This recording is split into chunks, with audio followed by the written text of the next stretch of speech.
আমার কোটি কোটি প্রণাম। পরম পূজ্যপাদ শ্রী শ্রী বরদাস শ্রীচরণে আমার কোটি কোটি প্রণাম। পরম পূজ্যপাদ আচার্যদেব শ্রী শ্রী দাদার শ্রীচরণে আমার কোটি কোটি প্রণাম। উপস্থিত দাদারা, মায়েরা, সবাইকে আমার যথাযোগ্য স্থানে প্রণাম, শ্রদ্ধা, প্রীতি নিবেদন করি।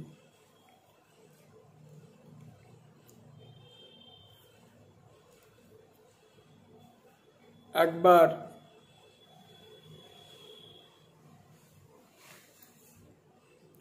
তখন আমি কলকাতার 68 মন্দিরে থাকি।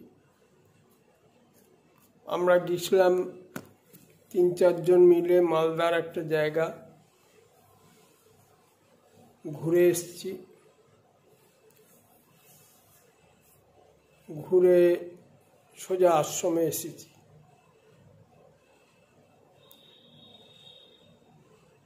পরম পূজ্যপাদ শ্রী শ্রী বরদা তার বাসগৃহে অবস্থান করছেন। আমাকে দেখে দূর থেকে জিজ্ঞেস করলেন নাম ধরে, বললেন কোথা থেকে এলি? আমি আগে মালদা গেছিলাম। কি হলো সেখানে? আমি আগে বললাম, আগে সৎসঙ্গ হয়েছে, দীক্ষা হয়েছে।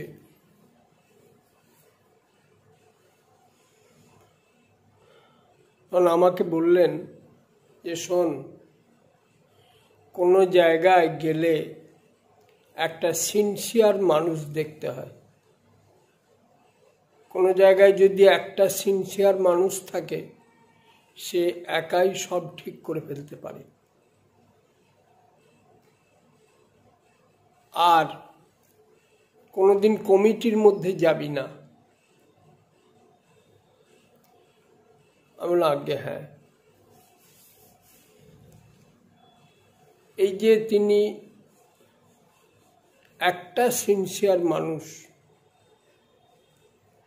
যে ঠাকুরের হয়ে উঠেছে,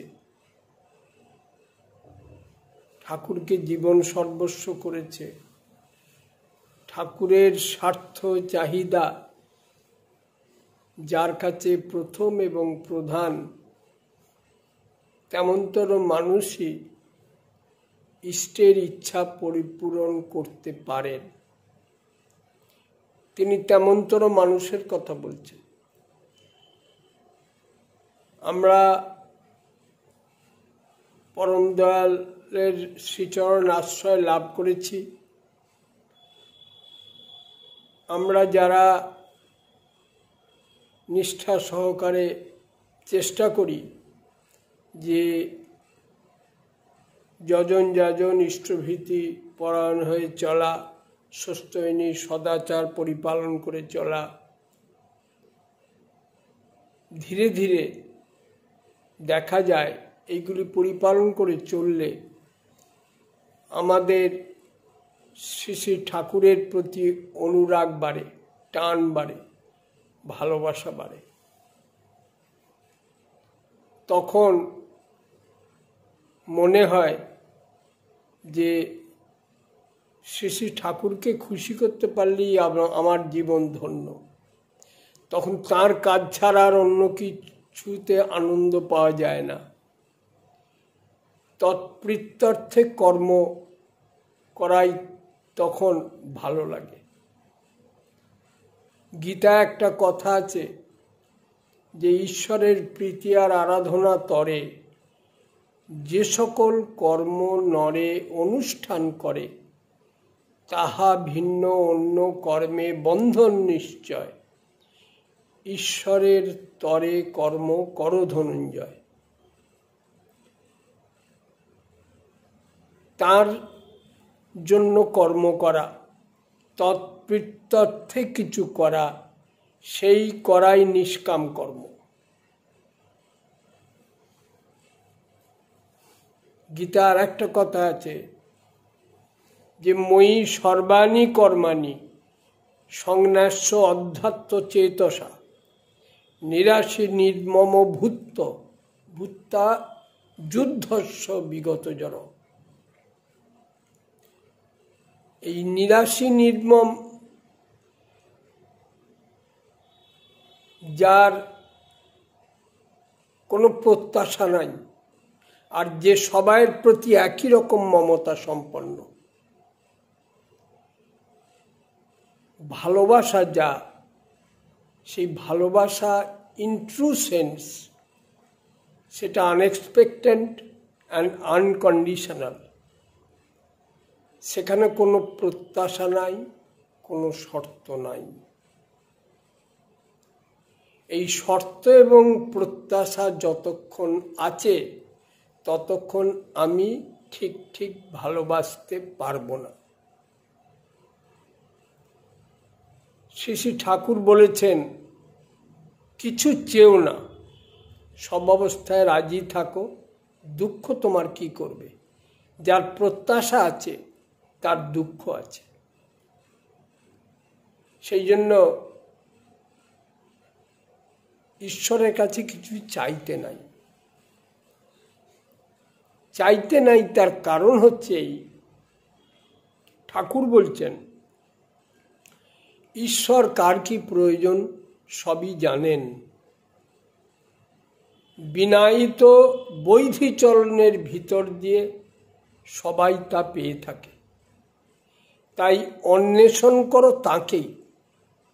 দেখো না জলার ফুলগুলি, জঙ্গলার ফুলগুলি, যার জীবন অতটুকু স্থায়ী, ঝরে যায়, শুকিয়ে যায়, পড়ে যায়, পরমপিতা তাকেও যদি অত সুন্দর করে তুলতে পারেন, তাহলে তার প্রতি তোমার অদম্য প্রীতি কতখানি কি করে তুলতে পারে তা কি পরিমেয়। সেই জন্যে আমার প্রয়োজন যিনি জানেন, তার কাছে কিছু আমার চাইবার থাকতে পারে না।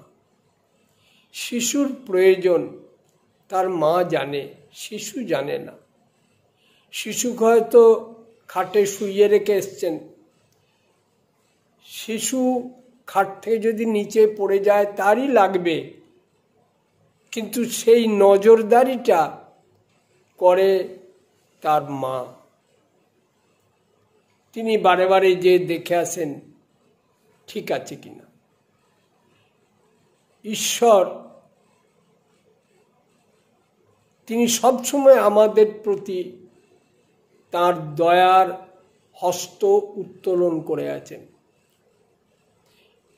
আমরা যদি তাতে অনুগতি সম্পন্ন হই, তাতে অ্যাটাচড থাকি, তাহলে প্রতি পদে পদে আমরা তার দয়া অনুভব করতে পারি।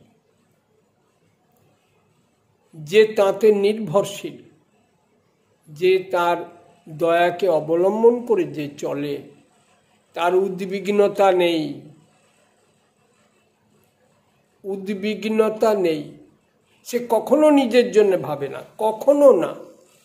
সে জানে আমার তো মাথার উপরে তিনিই আছেন, যা করার তিনিই করবেন, আমি অযথা চিন্তা করে মরি কেন। কিন্তু আত্মকেন্দ্রিকতা, সংকীর্ণতা অনেক সময় আমাদেরকে তার থেকে দূরে সরিয়ে নিয়ে যায়। এই আত্মকেন্দ্রিকতা যখন আমাদের মধ্যে প্রবল হয়ে ওঠে, তখন ইষ্টের ইচ্ছাকে আমরা প্রাধান্য দিই কম।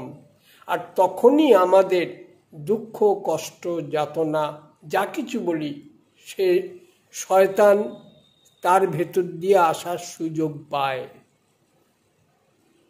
সেই জন্যে শ্রী ঠাকুর বলছেন, তোমার মনটাকে সবসময় ইষ্টে ভরপুর করে রাখা লাগে। সবাইয়ের মধ্যেই প্রাণ আছে,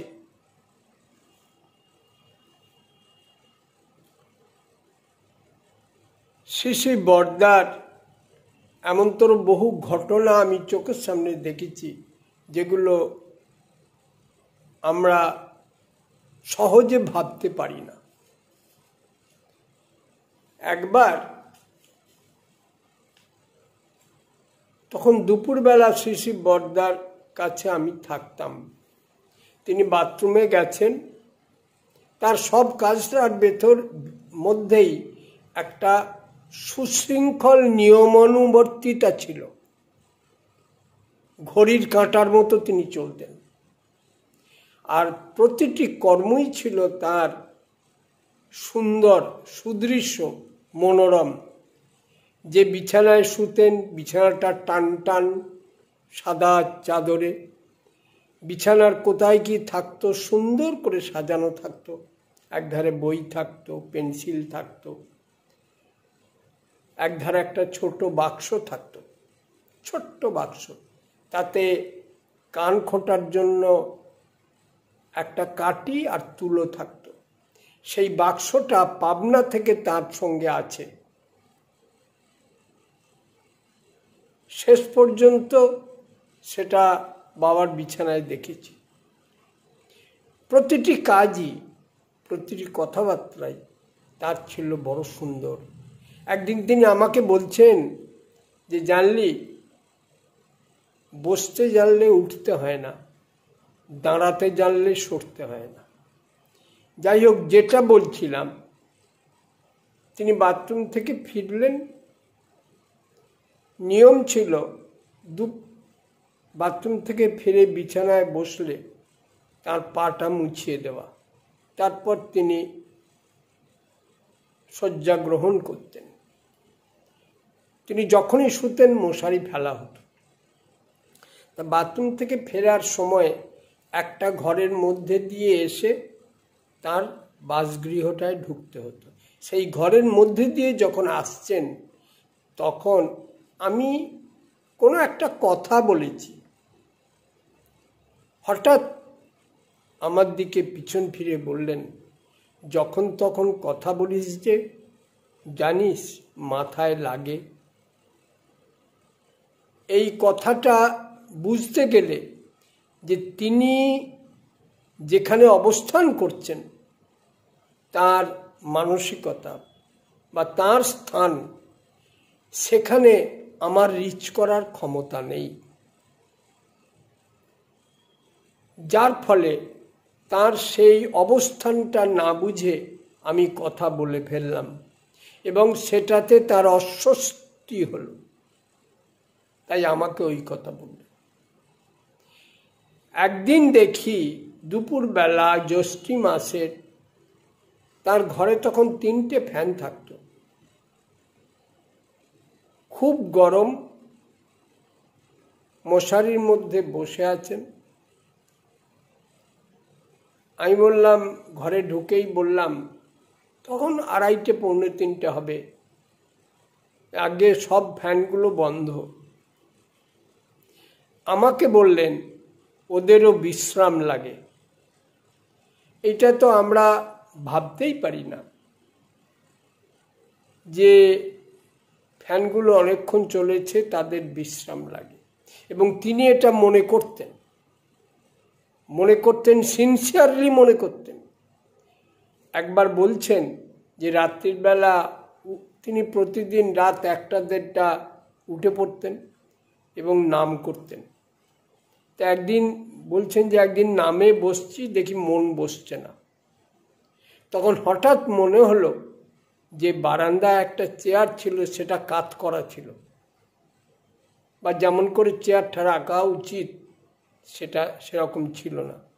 তখন আবার উঠে বারান্দায় এসে চেয়ারটা ঠিক করে রেখে তখন আবার যে নাম করতে বসলাম, তাতে মন সহজে বসল। একবার তখন তিনি জামালদা সৎসঙ্গ বিহারে অবস্থান করছেন। আমাকে একবার বললেন যে একটা বাজা ঘড়ি এনে টাঙালে হয়, যে ঘড়িতে ঘন্টায় ঘন্টায় বাজে। তা আমি সেই রকম একটা ঘড়ি আনালাম, এনে বাবার ঘরে টাঙানো হলো। 2 দিন পরে হঠাৎ সকালবেলা আমাকে বলছেন, জানিস তোর ঘড়িটা কালকে আমার খুব অস্বস্তির কারণ হয়েছে। তারপরে জানলাম যে ঘড়িটা ঠিকমতো চলছিল না, তিনি চেয়ার সরিয়ে চেয়ারে উঠে ঘড়িটা আবার ঠিক করেছেন। আমার খুবই মনে লাগলো যে তাকে এত কষ্ট করতে হলো। কিন্তু তার এই রকম কোনো জিনিস যেটার কাজ যা তা যদি ঠিকমতো না করে, সেটাকে যতক্ষণ তিনি ঠিক না করছেন ততক্ষণ একটা অস্বস্তি ভোগ করতেন।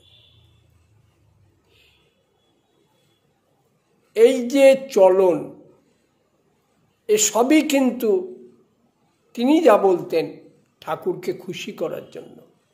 একদিন বলছেন যে ঠাকুর বাংলা যেটা দেখছিস, বড়াল বাংলো, ওইটে শ্রী ঠাকুর নিজে কিনেছিলেন। বাকি দেওঘরে যা দেখছিস সবই আমি করেছি ঠাকুরকে খুশি করার জন্য। তারপরে দেওঘরে কত বাড়ি নেওয়া হয়েছে, কত জায়গা নেওয়া হয়েছে, সবই পরম পূজ্যপাদ শ্রী বরদা করেছেন। তিনি যা কিছু করেছেন তার জীবনটাই সবই শ্রী শ্রী ঠাকুরের স্বস্তি বিধান করার জন্য। আর এই যে তিনি যে পিতার স্বস্তি বিধান করার দিকে তার তীক্ষ্ণ দৃষ্টি সবসময় জাগরুক থাকত, সেটা শ্রী শ্রী ঠাকুরও বহু জায়গাতে বলেছেন। তিনি বলেছেন, আমার কাছে এলেও যা পাবি, বড় খোকার কাছে গেলেও তাই পাবি, একটা টাকার এপিট ওপিট। কতভাবে তিনি শ্রী শ্রী বরদার কথা বলেছেন। এই যে পিতার কেমন করে সেবা করতে হয়, কেমন করে তাকে স্বস্তি দিতে হয়, কেমন করে তাকে তার ইচ্ছা পরিপূরণ করতে হয়, এটা তিনি বাস্তবে করে গেছেন। আমাদের জীবনে এখন যে আমরা সংসার করি, এই সংসার ব্যক্তি জীবন, দাম্পত্য জীবন, পারিবারিক জীবন, সমাজ জীবন, এই যে ব্যক্তিগত জীবন যতক্ষণ নিয়ন্ত্রিত না হচ্ছে, কেন্দ্রায়িত না হচ্ছে, ততক্ষণ দাম্পত্য জীবনও সুখের হয় না।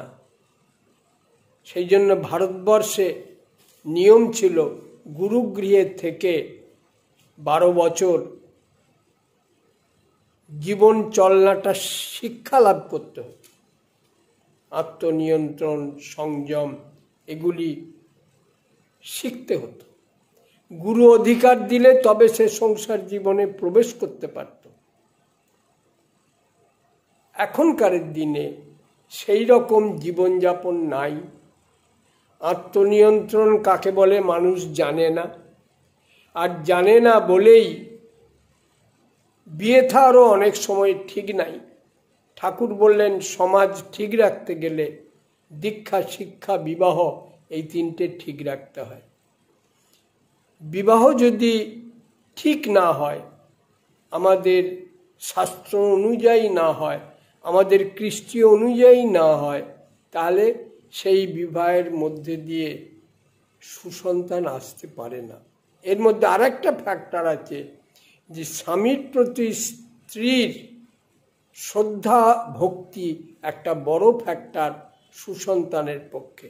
যেমন বিবাহ একটা ফ্যাক্টর, কার সঙ্গে কার বিয়ে হবে সেটা আমাদের পূর্বপুরুষরা ঠিক করে দিয়ে গেছেন। ঠাকুর একদিন বলছেন যে কার বউ কে নিয়েছে, কার ছেলে কোথায় জন্মাচ্ছে, তাই সব অ্যাক্টিভিটি থেমে গেছে। আমাদের দেশে কত মহাপুরুষ জন্মেছেন, কত প্রাতঃস্মরণীয় ব্যক্তি জন্মেছেন। রবীন্দ্রনাথের কথা বলি, স্বামী বিবেকানন্দের কথা বলি, নেতাজি সুভাষের কথা বলি, এই রকম মানুষ জন্মায়। এগুলো স্কুল কলেজে তৈরি করা যায় না। মানুষ জন্মায়, উপযুক্ত বাবা মায়ের মাধ্যমে এই রকম মানুষ পৃথিবীতে আসে। একবার তখন শ্রী শ্রী ঠাকুর পাবনায় কলকাতা থেকে কয়েকজন বিশিষ্ট মানুষ পাবনায় আশ্রম পরিদর্শনে গিয়েছিলেন। তারা শ্রী শ্রী ঠাকুরের সঙ্গে কথা প্রসঙ্গে একটা কথা বলেন যে আগে আমাদের দেশে এই ঊনবিংশ শতাব্দীতে কত ভালো ভালো যোগ্য প্রাজ্ঞ মানুষ জন্মেছেন, যাদিকে আমরা এখনো স্মরণ করি, প্রাতঃস্মরণীয় ব্যক্তি তারা। কিন্তু তারা যে চলে গেলেন, তাদের জায়গায় তাদের মতো মানুষ দিয়ে তাদের শূন্যস্থান আর পূরণ করা তো যাচ্ছে না। শ্রী শ্রী ঠাকুর তখন বললেন যে আমার কথা বিশ্বাস করবেন? বলে হ্যাঁ, নিশ্চয়ই, আপনার কথা বিশ্বাস করব না? তখন ঠাকুর বললেন যে এই সমস্ত সোল তারা ইথারে ঘুরে বেড়াচ্ছে, উপযুক্ত বাপ-মা পাচ্ছে না বলে আসতে পারছে না। পৃথিবীতে যে ঈশ্বরও যে অবতরণ করেন নররূপ ধারণ করে, তাও সেই বাবা মায়ের মাধ্যমে, এবং তেমনতর বাবা মা।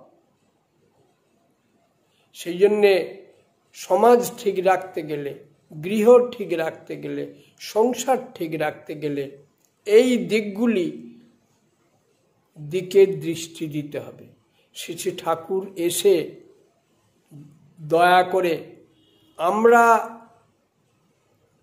যে মানুষ, যে আমরা যেমন পড়েছি যে god has created man after his own image, তাহলে মানুষ যে তার মনুষ্যত্ব থাকবে, তার চিন্তা শক্তি থাকবে, তার বিচার বুদ্ধি থাকবে, তার শ্রদ্ধা ভক্তি থাকবে, তার বিশ্বাস থাকবে, সহানুভূতি থাকবে, ত্যাগ থাকবে, পারস্পরিকতা থাকবে, বিনয় থাকবে, সেবাবুদ্ধি থাকবে। যেসব গুণ নিয়ে মনুষ্যত্ব আমরা বলি, সেই মানুষের ভেতর থাকে। যদিও আর একদিকে দেশ, হিংসা, পরশ্রী কাতরতা, ক্রূরতা, খলতা এসবও আছে। যেটার কালচার করা হবে সেইটে বাড়বে। শ্রী শ্রী ঠাকুর বলেছেন প্রেম ভক্তির কালচার করতে। এই প্রেম ভক্তির কালচার যদি না হয়, তাহলে ওর সাথে সাথে যে গুণগুলি আমাদের চরিত্রে আসা উচিত তা আসবে না। শ্রী শ্রী ঠাকুর বলছেন প্রত্যেক মানুষের জীবনে একজন লিভিং আইডিয়াল থাকবে, আদর্শ। আদর্শ যদি না থাকে, যার জীবনে গুরু বা আদর্শ নেই, তার জীবন বাউরার মতো, ভ্যাগাব্যান্ড। সে কখন কি করবে কিচ্ছুটা ঠিক নাই। অনেক সময় খুব ভালো কাজ করবে, অনেক সময় খুব খারাপ কাজও করবে। কিন্তু যার জীবন কোনো একজনের সঙ্গে বাঁধা আছে এবং যিনি বৈশিষ্ট্যপালী আপুরয়মান, তার সঙ্গে যদি জীবন বাঁধা থাকে, গ্রথিত থাকে, তাহলে সেই জীবন যা খুশি তাই করতে পারে না। কারণ সে সবসময়ই ভাবে যে আমার ঠাকুর কিসে খুশি হবেন, ঠাকুর কিসে তৃপ্তি পাবেন, ঠাকুর কি পছন্দ করেন, কি অপছন্দ করেন, সেইগুলি বিচার করে তখন সে চলবে। এবং সে তখন সেই শুধু নিজে চলে না, তার পরিবার পরিজনদেরও সেইভাবে শিক্ষায় শিক্ষিত করে তোলে। সন্তানকে ছোট বয়স থেকেই শ্রী শ্রী ঠাকুরের আদর্শে উদ্বুদ্ধ করে তাকে মানুষ করে তোলার চেষ্টা করে। স্ত্রী ঠাকুর বললেন একটা কথা, যে স্বামীর প্রতি স্ত্রীর যদি শ্রদ্ধা না থাকে, তাহলে অশ্রদ্ধায় জাত সন্তান সে বাপমা কেন, দুনিয়ার কাউকেই সে শ্রদ্ধা করবে না। দরদ, ভালোবাসা, প্রীতি এই সবগুলি মানুষকে কালচার করতে হয়। যদিও ঈশ্বর আমাদের ভেতরে এই ভালোবাসার গুণ দিয়েই দিয়েছেন, প্রতিটি মানুষের মধ্যে ভালোবাসা আছে, কিন্তু এই ভালোবাসা আমি কার উপরে ন্যস্ত করব, কাকে আমি জীবনের প্রথম এবং প্রধান করব, কাকে দেখে আমি প্রতিটা মুহূর্তে আমার জীবন চলনাকে নিয়ন্ত্রিত করব, সুগঠিত করব, সংগঠিত করব, সেটা আমাকে নির্বাচন করতে হবে।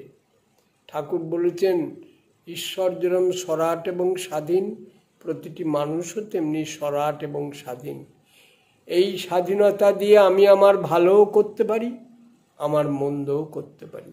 এই হাত দিয়ে আমি এমন কাজ করতে পারি যাতে হাজার হাজার মানুষ আমাকে শ্রদ্ধা করতে পারে, ভালোবাসতে পারে।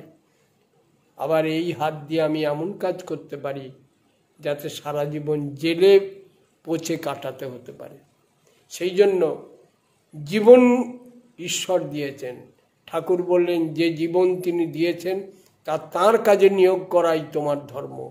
স্বাধীনতাও আমাকে দিয়েছেন, কিন্তু এই জীবন যদি আমি প্রভুর শরণাপন্ন হয়ে, আদর্শের শরণাপন্ন হয়ে, তাঁর নির্দেশ অনুযায়ী আমি আমার জীবনকে আস্তে আস্তে তার পছন্দ অপছন্দ বিচার বিবেচনা করে যদি জীবনটাকে তেমনভাবে গড়ে তুলতে পারি, তাহলে সেই জীবন দিয়ে মানুষের কোনোদিন অকল্যাণ হবে না। সে মানুষের ভালো ছাড়া কোনোদিন মন্দ করতে পারবে না, কারণ সে জানে যে শ্রী শ্রী ঠাকুর হচ্ছেন প্রেমের মূর্ত প্রতীক, ভালোবাসার মূর্ত প্রতীক তিনি। অতএব তিনি অখুশি হবেন এমন কোনো কাজ তার দ্বারা হবে না। জীবন ব্যবহার করা, জীবনকে সঠিক পথে চালানো, এই জন্যই আমরা পরম দয়াল শ্রী শ্রী ঠাকুরের আশ্রয় লাভ করেছি। আমাদের শিক্ষা, আমাদের আচার ব্যবহার, আমাদের সংসার, আমাদের পারিপার্শ্বিক সব জিনিসটিকে সুন্দর করে তোলা এবং লোক কল্যাণকামী করে তোলা। যেমন আচার্যদেব শ্রী শ্রী দাদা প্রায়ই একটা কথা বলেন যে আমরা একা বাঁচতে পারি না, সবাইকে নিয়ে বাঁচতে হবে, কাউকে বাদ দেওয়া যাবে না। সেজন্য আমি আমার পারিপার্শ্বিক প্রতিটি মানুষকে আমি ঠাকুরের করে তোলার চেষ্টা করব। এই পৃথিবীর প্রতিটি মানুষের কিছু আনসলভড প্রবলেম আছে। ঠাকুর বললেন, বিশ্বাসী মানুষ মানে সলভড ম্যান। এই যে আনসলভড প্রবলেম আমাদের আছে, তার সমাধান আমি করতে পারি না। তখন মানুষের ঈশ্বরের দয়ার দরকার হয়। মানুষ অনেক সময় অহংকার প্রসূত বা অহংকারে অন্ধ হয়ে ঈশ্বরের দয়াকে উপেক্ষা করে। অর্থের গৌরব, শিক্ষার গৌরব, জ্ঞানের গৌরব, প্রতিষ্ঠার গৌরব, এইসব গৌরবে মানুষ বৃত্তি তাড়িত হয়ে ঈশ্বরের দয়াকে উপেক্ষা করে। আর ঈশ্বরের দয়া আমাদের জীবনে অপরিহার্য। সেটা যেমন আমার জীবনে অপরিহার্য, সেরকম প্রতিটি মানুষের জীবনেই তার দয়া অপরিহার্য। মানুষের কাছে অনেক সময় বিভ্রান্তি এসে দেখা দেয়। ঠাকুর একটা ছড়া আছে যে, ভ্রান্তি এলো সেই উৎস বিমুখ চলন বলন বসলো পেয়ে যেই। ভুল তখনই শুরু হয় যখন উৎস থেকে আমরা সরে আসি। আমাদের যিনি সৃষ্টিকর্তা, যিনি পরমপিতা, ঠাকুর বললেন পরমপিতা বিচারের বিষয় নয়, পরমপিতা হচ্ছেন অনুভূতির বিষয়। তাকে অনুভব করতে হয়। আচার্যদেব শ্রী শ্রী দাদা একদিন বলছেন, ঈশ্বরকে দেখা যায় না, তাকে অনুভব করতে হয়। তিনি আমাদের সে ক্ষমতা দিয়েছেন।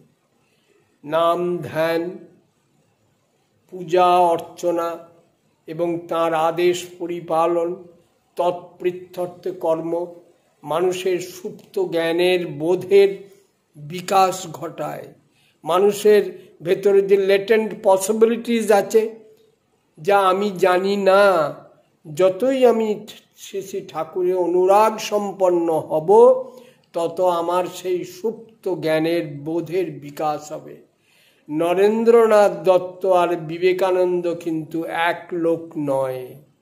ফিজিক্যালি এক লোক হলেও এই যে নরেন্দ্রনাথ দত্তের যে ডেভেলপমেন্ট, বিবেকানন্দ হওয়া, তা কিন্তু প্রভু রামকৃষ্ণদেবের দয়াতে। তিনি তাকে এই ভাবে জীবনের পরিবর্তন ঘটিয়েছেন। সেই জন্য আমরাও যদি চেষ্টা করি আমার এই জীবনটাকে তার প্রসাদ করে তুলতে, এই জীবনটা দিয়ে তার সেবা পরিচর্যা করে জীবনটাকে ব্যবহার করতে, অর্থ ঐশ্বর্য মান সম্মান প্রভাব প্রতিপত্তি যাই থাকুক তার দ্বারা মুগ্ধ না হয়ে এবং সেইগুলিকে ইষ্ট সেবায় কাজে লাগিয়ে আমি যদি তৎ অনুরাগী সম্পন্ন হয়ে চলি, আমি আমার সম্পূর্ণভাবে তার ইচ্ছাধীন নিজেকে করে তুলি, তাহলে দেখা যাবে এই জীবনও কত বড় হতে পারে তা আমি ধারণাও করতে পারি না। হাজার হাজার মানুষ আমরা শ্রী শ্রী ঠাকুরের চরণে যারা এসেছে তাদের জীবনের পরিবর্তন আমরা দেখেছি। একটা অবহেলিত উপেক্ষিত একটা মানুষকেও তিনি কত বড় করে তুলেছেন তার দয়া দিয়ে। এই পসিবিলিটি সবাইয়ের মধ্যেই আছে। সেই জন্য জীবনটা তার দ্বারা ব্যবহৃত হোক, তার ইচ্ছা মতো আমি আমার জীবনকে চালাবো, এই মানসিকতায় নিজেকে উন্নীত করতে হবে। যে আমি আমার ব্যক্তিগত খেয়াল খুশি কোনো কিছুর প্রাধান্য দেব না। মানুষের মধ্যে লিবিডো আছে, এই লিবিডো হচ্ছে টেন্ডেন্সি টুয়ার্ডস ইউনিফিকেশন। মানুষ কাউকে না কাউকে ভালোবাসতে চায়, ভালোবাসা ছাড়া মানুষ থাকতে পারে না। সেই জন্য এই ভালোবাসা যত প্রপার চ্যানেলে চ্যানেলাইজড হবে, যত ইষ্টমুখী হবে, প্রভুর আকর্ষণে যত মানুষ চলবে, যত কেন্দ্রায়িত হয়ে চলবে, ঠাকুর বলেছেন বি কনসেন্ট্রিক, কেন্দ্রায়িত হয়ে চলতে হবে, তখন এই জীবনের আসল রূপটা ফুটে বেরোবে। যার দেওয়া জীবন তার হাতে যদি যতক্ষণ জীবনটা না পড়ছে ততক্ষণ জীবনের আসল রূপটা ফুটে বেরোবে না, আসল সম্ভাবনাটা প্রস্ফুটিত হবে না। সেই জন্য ভালোবাসা, ত্যাগ, ভক্তি এইসব দিয়ে শ্রী শ্রী ঠাকুরের শ্রীচরণ আশ্রয় লাভ করে তার অনুগত হয়ে এবং তাকে সর্বতোভাবে খুশি করার প্রবণতা নিয়ে এই জীবনকে যদি আমি ব্যবহার করি, আমি যদি মনে প্রাণে ভাবি যে আমার যা কিছু আছে সব ঠাকুরের, আমি যেমন ঠাকুরের সেরকম আমার যা কিছু আছে সব ঠাকুরের, তাহলে আমি প্রকৃত মানুষ হয়ে উঠব।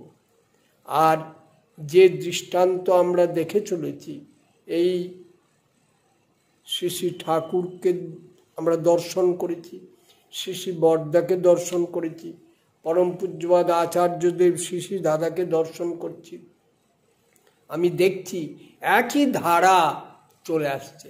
আজও দেখছি পূজ্যপাদ বাবাই দাদা, শ্রী শ্রী দাদার স্বস্তি, সুখ, আনন্দ সর্ব বিষয়ে তিনি তীক্ষ্ণ দৃষ্টি রেখেছেন এবং সবসময় চেষ্টা করে চলেছেন যে বাবাকে কি করে খুশি করা যায়, তার ভেতর দিয়েই তিনি এই গোটা ভারতবর্ষ তথা বহির্ভারতে হাজার হাজার লক্ষ লক্ষ গুরু ভাই, দাদারা, মায়েরা এবং হাজার হাজার যে সৎসঙ্গ কেন্দ্র, মন্দির, সব কিছু তিনি পরিচালনা করে চলেছেন। তাদের ভালো মন্দের খবর রাখছেন এবং কাকে কিভাবে নির্দেশ দিলে তারা ঠাকুরমুখী হয়ে উঠবে সেই নির্দেশও তিনি দিয়ে চলেছেন। আমরা পরম ভাগ্যবান যে আমরা তেমনতর মানুষের সান্নিধ্য পেয়েছি যিনি ঠাকুর সর্বস্ব হয়ে আছেন।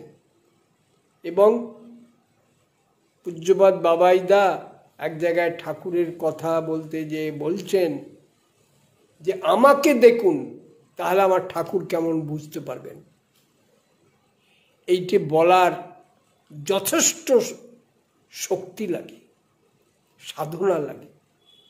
শ্রী শ্রী আচার্যদেব অনেকবার বলেছিলেন বাবাইদা সম্পর্কে যে জন্মগত সিদ্ধ পুরুষ তিনি। তাহলে তার কথাই বেদ এবং সেই একই ধারাকে তিনি অক্ষুণ্ণ রেখে অব্যাহত গতিতে শ্রী শ্রী ঠাকুরের কাজ তিনি করে চলেছেন এবং আমাদের দৃষ্টি স্বচ্ছ রেখে এবং ইষ্টকেন্দ্রিক হওয়ার তীব্র যে চাহিদা তাকে জাগরুক করে আমরা যাতে ঠাকুরের হয়ে উঠতে পারি, তার ইচ্ছা পরিপূরণ করতে পারি, আমাদের প্রতিটি পদক্ষেপ যাতে পরম দয়াল শ্রী শ্রী ঠাকুরকেই পরিপূরণ করে এবং আমাদিকে দেখে যাতে মানুষ বুঝতে পারে যে ঠাকুরের আদর্শের দ্বারা পরিচালিত হলে, শ্রী শ্রী ঠাকুর কেন্দ্রিক হলে একটা মানুষ কীরকম হয়ে উঠতে পারে এবং তাতেই আমাদের জীবনের চরম সার্থকতা। আজকে এই অপ্রত্যাশিত, অনভিপ্রেত এই পরিস্থিতির মধ্যে আমরা কিন্তু কেউ থেমে নাই। আমরা তাঁর স্বার্থ প্রতিষ্ঠার জন্যে এই অবস্থার মধ্যেও যা করণীয় আমরা তা করে চলেছি। শ্রী শ্রী দাদা বলছেন যে ঠাকুর আমাকে বলেছিলেন আরও 3.5 কোটি দীক্ষার কথা। তিনি সবাইকে নির্দেশ দিয়েছেন, আশীর্বাদ পাঠিয়েছেন যাতে প্রত্যেকে এই আরও 3.5 কোটি মানুষ অতি অল্প সময়ের মধ্যে শ্রী শ্রী ঠাকুরের শ্রীচরণ আশ্রয় লাভ করে এবং তাদেরও জীবন ধন্য হতে পারে, সেই প্রচেষ্টা আমরা চালিয়ে যাব। পরম পিতার আতুল চরণে আপনাদের সর্বাঙ্গীন মঙ্গল প্রার্থনা করি। জয় গুরু।